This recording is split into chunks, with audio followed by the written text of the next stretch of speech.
Hello student, आज का हम लोग का जो प्रैक्टिकल है वो किस पे है? How to find lateral displacement. कैसे हमें लेटरल डिस्प्लेसमेंट फाइंड करना है with the help of using rectangular glass slab due to refraction of light. तो इसलिए हम लोगों ने अपना एम जो लिया हुआ है, क्या लिया हुआ है? To trace the course of different ray of light through rectangular glass slab at different angle of incidence, also measure the lateral displacement. सबसे पहले इस एक्सपेरिमेंट को करने के लिए, रेक्टेंगुलर ग्लास स्लैब पे रिफ्रैक्शन ऑफ लाइट के एक्सपेरिमेंट को करने के लिए हमें कुछ मटेरियल्स की रिक्वायरमेंट है। जैसे पहला मटेरियल है रेक्टेंगुलर ग्लास स्लैब, दूसरा हमें रिक्वायरमेंट है मीटर स्केल, और हमें चाहिए प्रोटेक्टर, हमें चाहिए pencil, eraser and sheet of papers and some board pins. इनको हम बोलते हैं बोट पिन्स। क्लियर है स्टूडेंट? ठीक, आइए हम करते हैं अपने इस छोटे से एक्सपेरिमेंट को। देखते हैं ये एक्सपेरिमेंट हमारा किस तरीके से होता है। इस एक्सपेरिमेंट को करने के लिए सबसे पहले हम लोग क्या कर लेंगे, अपने सीट ऑफ पेपर को क्या कर लेंगे, इस 4 पिन के हेल्प से क्या कर लेंगे, फिक्स कर लेंगे। अगर आपके पास 4 पिन नहीं है तो आप कोई भी 2 पिन को, एक इस कॉर्नर और एक इस कॉर्नर लगा करके पेज को फिक्स कर लेते हैं। लेकिन मेरे पास बहुत ज़्यादा पिन है तो मैंने 4 पिन लगा रखा है। सबसे पहला काम हम क्या करेंगे, सबसे पहले हम करेंगे रेक्टेंगुलर ग्लास स्लैब को इस पेज पे रख करके उसकी एक हम आउटलाइन बनाएंगे। क्या बनाएंगे? उसका एक बच्चों हम आउटलाइन बनाएंगे। किस तरीके से, आइए जरा देखते हैं। इसका आउटलाइन हम बनाएंगे कुछ इस तरीके से। ये बन गया बच्चों हमारा इस ग्लास स्लैब का एक आउटलाइन। अब हमने इस ग्लास स्लैब को क्या कर दिया है, किनारे रख दिया है। अगला काम हम क्या करेंगे, हम with the help of scale एक नॉर्मल बनाने का कोशिश करेंगे किसी भी एक पॉइंट के अबाउट। जैसे मैंने यहाँ पर एक पॉइंट ले लिया है। नॉर्मल आपको मालूम होगा हमेशा सरफेस से कैसे बनता है बच्चों, 90 डिग्री। तो हमने प्रोटेक्टर ले लिया है और प्रोटेक्टर से हमने यहाँ पे एक पॉइंट मार्क कर लिया है। ठीक, हमें ये पूरा लाइन बनाने का जरूरत नहीं है। हम स्केल को इन 2 पॉइंट को कुछ ऐसा टच करता हुआ रखेंगे और एक परपेंडिकुलर लाइन इस पहले रेक्टेंगुलर ग्लास स्लैब के इस वाले सरफेस को बना देंगे। आपको मन करे तो आप यहाँ पे इस रेक्टेंगुलर ग्लास स्लैब का नाम लिख सकते हैं ABCD। ये हमारा फेस हो गया AB, ये वाला फेस बच्चों हो गया हमारा फेस AB, ये फेस हो गया हमारा CD। क्या ये बात क्लियर हो रहा है? ठीक, हमने बना लिया यहाँ पर नॉर्मल। अब हम बना लेंगे एक एंगल ऑफ कोई भी इंसिडेंस। आपको जितना मर्जी करे आप उतने का बना सकते हैं, कोई दिक्कत की बात नहीं है। बस याद रखिए कि आपको एक्सपेरिमेंट में लिखना भी है। तो हमने बना लिया है कुछ यहाँ पर इस तरीके से इंसिडेंट रे को। ये बन गया हम लोगों का इंसिडेंट रे।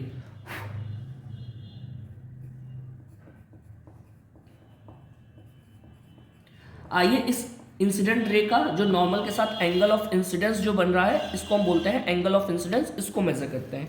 इसको मेजर करने के लिए हम लोग प्रोटेक्टर को ऐसे ना रख करके हम किस तरीके से रखेंगे, इस तरीके से, ताकि हम लोग आसानी से इसको अच्छे तरीके से मेजर कर पाए और कम से कम एरर हो। तो आप देख पाएंगे कि हम जो एक्सपेरिमेंट कर रहे हैं, इस एक्सपेरिमेंट में आपको जो लगभग एंगल ऑफ इंसिडेंस दिख रहा है, यहाँ पर कितना एंगल है, 0। तो हम इधर से मेजर करते हुए जब जाएंगे तो हम देखेंगे यहाँ पे ये 30 डिग्री है और ये 31 डिग्री है। ये लगभग 31 डिग्री के अप्रॉक्स में हमारा एंगल ऑफ इंसिडेंस आ रहा है। कितना डिग्री आ रहा है बच्चों? 31 डिग्री। क्लियर है? तो हमने इस ऑब्जर्वेशन टेबल में लिख लेना है कुछ इस तरीके से कि एंगल ऑफ इंसिडेंस जो हम पहला काम कर रहे हैं वो कितना ले रहे हैं, 31 डिग्री। क्लियर? ठीक, अब हम क्या करेंगे, ये जो हमारा इंसिडेंट रे, उस इंसिडेंट रे पर किसी भी 2 पॉइंट पर हम अपने बोट पिन को लगा देंगे, किसी भी 2 पॉइंट को। अब किसी का क्वेश्चन होगा, सर एक पिन भी तो लगा के कर सकते हैं। बच्चों, अगर आप एक पिन लगाएंगे, अगर आप एक पिन लगाएंगे तो आप दोनों पिन को आप देख नहीं सकते एक साथ कॉन्साइड करते हुए। इसलिए हमें कम से कम 2 पिन को लगाने की जरूरत है। एक पिन से हम इस एक्सपेरिमेंट को नहीं कर सकते हैं। तो आप देख पा रहे होंगे हमने यहाँ पर 2 पिन लगा रखा है। कहाँ पर? इंसिडेंट रे के ऊपर। एक पॉइंट हमारा ये हो गया, एक दूसरा पॉइंट हो गया हमारा ये। अब वापस से हम क्या करते हैं, हम अपने रेक्टेंगुलर ग्लास स्लैब को यहाँ पर रखेंगे जो हमने आउटलाइन बना रखा था। यहाँ पे हमने रख दिया अपने रेक्टेंगुलर ग्लास स्लैब को जहाँ पे हमने आउटलाइन बना रखा था। ठीक बच्चों, चलिए ये हमारा ग्लास स्लैब वापस से रख दिया गया। अब हम क्या करेंगे, अब हम इसको, ये जो इंसिडेंट रे आ रहा है, हम इसको कहाँ से देखने का कोशिश करेंगे? इस इंसिडेंट रे पे जो 2 पिन हमने लिखा हुआ है, हम इसे इस साइड से देखने का कोशिश करेंगे। कौन से फेस से? CD वाले फेस से, यानी इधर से हम देखने का कोशिश करेंगे। क्लियर है गाइस? आइए तो हम देखते हैं इसको इस साइड से, CD वाले फेस की तरफ से। तो जैसा कि आप बच्चों देख रहे हैं, जब मैं यहाँ से CD वाले फेस की तरफ से देख रहा हूँ, इस CD वाले फेस की तरफ से जब मैं देख रहा हूँ, तो आप देख रहे होंगे कि ये दोनों पिन जो है, यहाँ पर ये जो हमारा दोनों पिन है वो अलग अलग है, वो साथ में कॉन्साइड नहीं कर रहा है। पर मैं जैसे जैसे इधर से देखना चालू करूँगा, मैं जैसे जैसे अपने एक आँख को बंद करके जैसे जैसे मैं इधर से देखना चालू कर रहा हूँ, आप देख पा रहे होंगे कि ये दोनों पिन क्या करने लगी है, अब कॉन्साइड करने लगी है। अब इस पॉइंट पे क्या करने लगी है, मैं जहाँ से देख रहा हूँ ये कॉन्साइड करने लगी है। जिस पॉइंट पे ये दोनों पिन कॉन्साइड कर रहा है, वहीं पे हमको क्या करना है, इधर से अपने तीसरे पिन को लगाना है कुछ इस तरीके से, ताकि ये क्या करे, इनके साथ कॉन्साइड करे। क्या करे? इन तीनों के साथ कॉन्साइड करे। तो आप देख पा रहे होंगे कि अब ये तीनों पिन आपस में क्या कर रही है, एक दूसरे से कॉन्साइड कर रही है। क्या ये बात क्लियर है बच्चों? ठीक है, यहाँ तक आपको ये बात अच्छे से समझ में आ रहा है। अब इसी के साथ साथ हम एक चौथा पिन भी लगाएंगे उसके जस्ट बगल में, सेम इसी तरीके से, ताकि चारों की चारों पिन हमारी क्या करनी चाहिए, कुछ कॉन्साइड करनी चाहिए। क्या करनी चाहिए? चारों की चारों पिन कुछ कॉन्साइड करनी चाहिए। क्लियर है बच्चों ये बात? ठीक है। अब जैसा कि आप देख पा रहे होंगे बच्चों कि जब मैं यहाँ से CD वाले फेस की तरफ से जब इधर से देख रहा था, तो ये चारों की चारों क्या कर रही थी, आपस में कॉन्साइड कर रही थी। मैंने तीसरा पिन लगाया था और मैंने फिर उसी के साथ में चौथा पिन भी लगा दिया। अब कुछ पिन ऐसा लगाया कि इधर से देखने पर CD पे ये चारों पिन क्या कर रही हैं, कॉन्साइड कर रही हैं। क्या ये बात क्लियर है बच्चों? क्लियर। चलिए अब आगे बढ़ते हैं। हम इस ग्लास स्लैब को क्या कर लेते हैं, अब हटा देते हैं। हटाने के बाद हम क्या करेंगे, जिस पॉइंट पर पिन था हम क्या कर लेते हैं, उसको एक मार्क कर लेते हैं। क्या कर लेते हैं? उसको हम मार्क कर लेते हैं। क्लियर है बच्चों ये बात? ठीक। इस पिन को हम हटा के क्या कर लेते हैं, मार्क कर लेते हैं। इसको भी हमने क्या कर लिया, मार्क कर लिया। अब हम क्या करेंगे, हम इन दोनों पॉइंट को आपस में क्या कर देंगे, मिला देंगे। इन दोनों पॉइंट को हम स्केल के हेल्प से क्या कर देंगे, मिला देंगे। और ये जो रे हमारा बनेगा, यही हमारा रे क्या, कौन सा रे कहलाता है बच्चों, इमर्जेंट रे। कौन सा रे कहलाता है बच्चों, इमर्जेंट रे। क्या ये बात क्लियर हो रहा है? ठीक। अब मैं क्या करूंगा, मैं इसी इंसिडेंट लाइट को क्या कर लूंगा, थोड़ा सा और आगे बढ़ाऊंगा। कैसा बढ़ाऊंगा, विथ डॉटेड लाइन।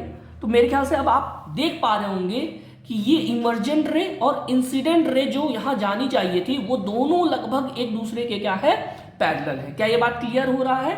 ठीक बच्चों।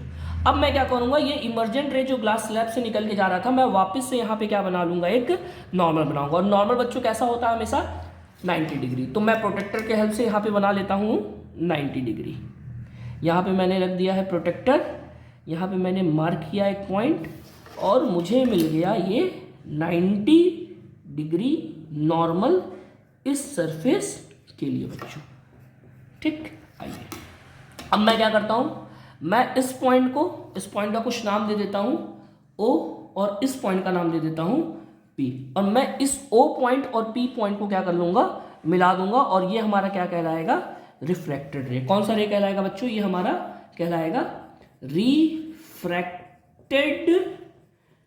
रे।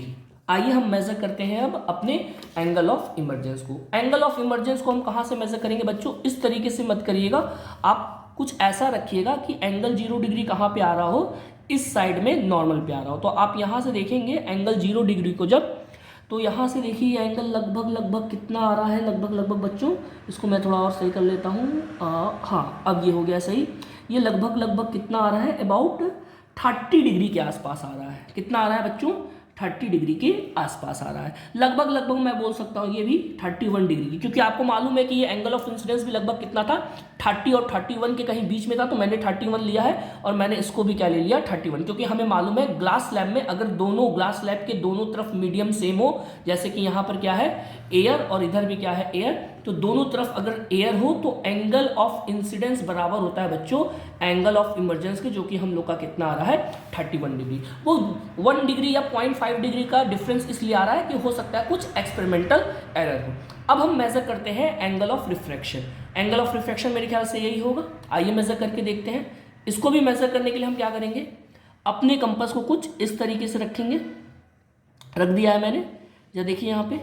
अब जरा देखिए यहाँ पर एंगल ऑफ रिफ्रैक्शन कितना आ रहा है बच्चों, 0 डिग्री, ये रहा 20 डिग्री, ये रहा आपका 15 डिग्री, 16, 17, ये लगभग मेरे ख्याल से 16, 17 डिग्री के कहीं पर बीच में आ रहा है। मैं इसको लिख देता हूँ 16 डिग्री। आइए अब इसको मेजर करते हैं।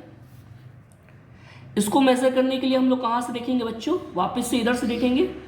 ये रहा 0 डिग्री, ये रहा आपका 20 डिग्री, यहाँ पर ये रहा आपका 15 डिग्री, ये रहा 16 डिग्री और ये रहा 17 डिग्री। ये भी लगभग 16 और 17 के बीच में आ रहा है, तो मैंने इसको भी कितना ले लिया है बच्चों, 16 डिग्री ले लिया है। क्या ये बात क्लियर हो रहा है बच्चों? तो हम यहाँ पर देख पाएंगे कि जब हमने एंगल ऑफ इंसिडेंस 31 लिया है तो एंगल ऑफ रिफ्रैक्शन हमारा कितना आ रहा है बच्चों, 16 डिग्री आ रहा है। कितना आ रहा है बच्चों, 16 डिग्री आ रहा है। और लेटरल डिस्प्लेसमेंट कितना होगा, आइए मेजर करके देखते हैं।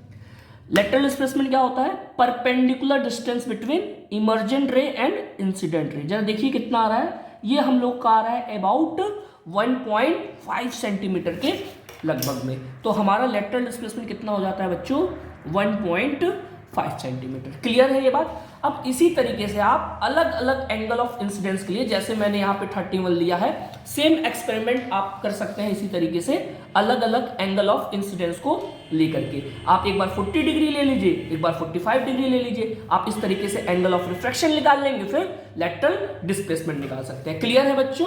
अब जरा देखिए यहाँ पर, अगर आपको यहीं पे स्नेल्स लॉ प्रूफ करना हो तो आप वो भी प्रूफ कर सकते हैं। एंगल आई कितना है और एंगल ई कितना है, 31 डिग्री, और एंगल आर कितना आया हुआ है, 16 डिग्री। तो अगर आपको रिफ्रैक्टिव इंडेक्स निकालना होगा बच्चों, तो आपको फॉर्मूला मालूम होगा, sine i by sine r. Light कहाँ से आ रहा है बच्चों, एयर से। किस में जा रहा है बच्चों, ग्लास में। तो यहाँ पे हम लोग refractive index of glass with respect to air कितना लिख सकते हैं, sine 31 degree upon sine 16 degree. Clear ये बात है बच्चों? Thank you for today.